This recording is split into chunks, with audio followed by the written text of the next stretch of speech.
All right, let's get right into it. When you think of Las Vegas, a very specific image probably pops into your head.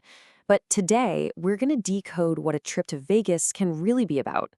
We're going to look at the incredible and honestly surprising world of tours you can find there. So, let me just ask you this. What is the real Las Vegas? I mean, what does that city actually represent to you? For most of us, the answer is pretty automatic, and it probably looks a lot like what's coming up next, right? You've got the glittering strip, those huge blockbuster shows, the endless chiming of slot machines. That's the classic image, the postcard Vegas we all think we know. And look, that's definitely part of it, but it's not even close to the full story. And this comment from a traveler just nails it. There is so much more going on just steps away from the casino floor.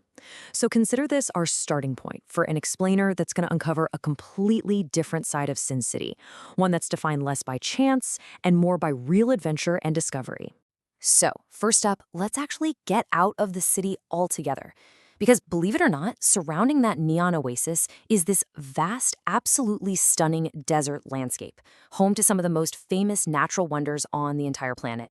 What's truly wild here is just how close everything is.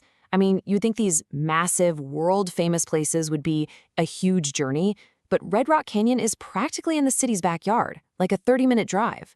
The Hoover Dam, that incredible marvel of engineering, less than an hour away.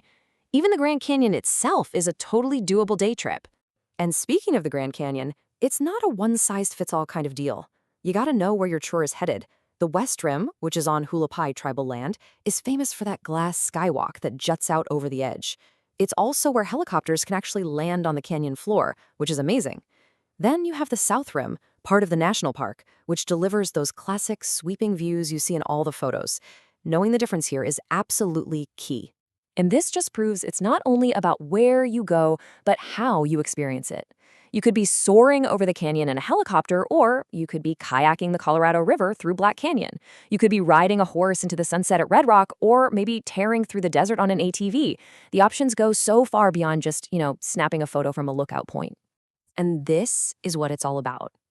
This comment from someone on a tour really captures that feeling of getting out there, of truly experiencing these powerful, stunning landscapes. It is a completely different kind of Vegas high. Okay, now let's head back from the desert and cruise back into the city itself.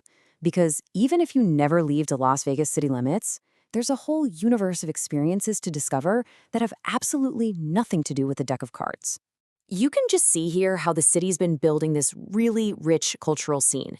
You can explore its history from two totally different angles, the criminal underworld at the Mob Museum, or the iconic, beautiful art of the city's old signs at the Neon Museum's Boneyard. Or, hey, if you want a real taste of Vegas, foodie tours can skip the big celebrity chef spots and take you to the places that locals actually go to. And for a more modern perspective, well, that number, 550 feet, that's the height of the high roller observation wheel. From up there, you get this unbelievable bird's eye view of the entire city, but not from a loud helicopter. You're in a slow-moving, air-conditioned cabin. It's just a totally different way to soak in the sheer scale of the Strip. What all these city tours really have in common is that they offer a deep, rich story about the city's real identity. You stop being just a tourist passing through, and you start diving into the history, the art, and the local culture that's thriving right alongside all those mega resorts. All right, now for the really fun stuff. Let's dig into some of the more surprising attractions, the kind of places you'd probably only hear about from somebody who actually lives in Vegas. These are the true hidden gems.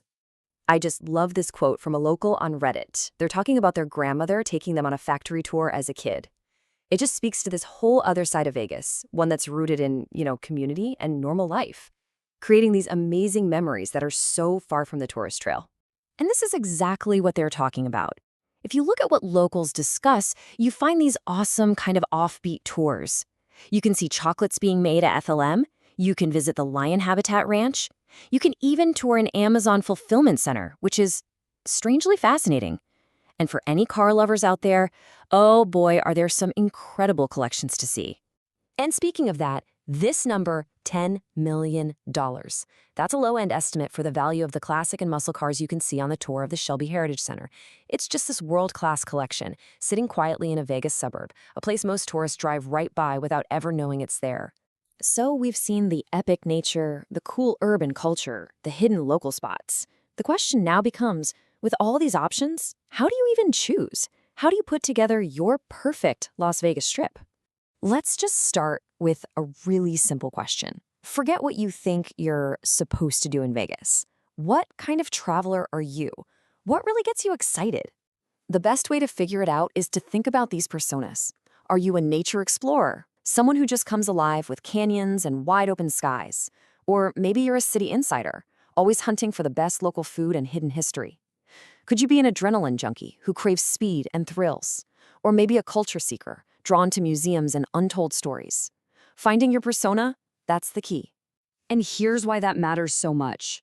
The tour you choose, it's not just an activity you do for a few hours. It becomes the lens through which you see the entire city. It actually defines the whole story of your trip and the memories you're going to take home. Because ultimately, Las Vegas isn't just one story. It's 1,000 different stories, all happening at once, all just waiting to be experienced. So the real question isn't what is there to do in Vegas? It's what story are you going to choose to tell about your Las Vegas?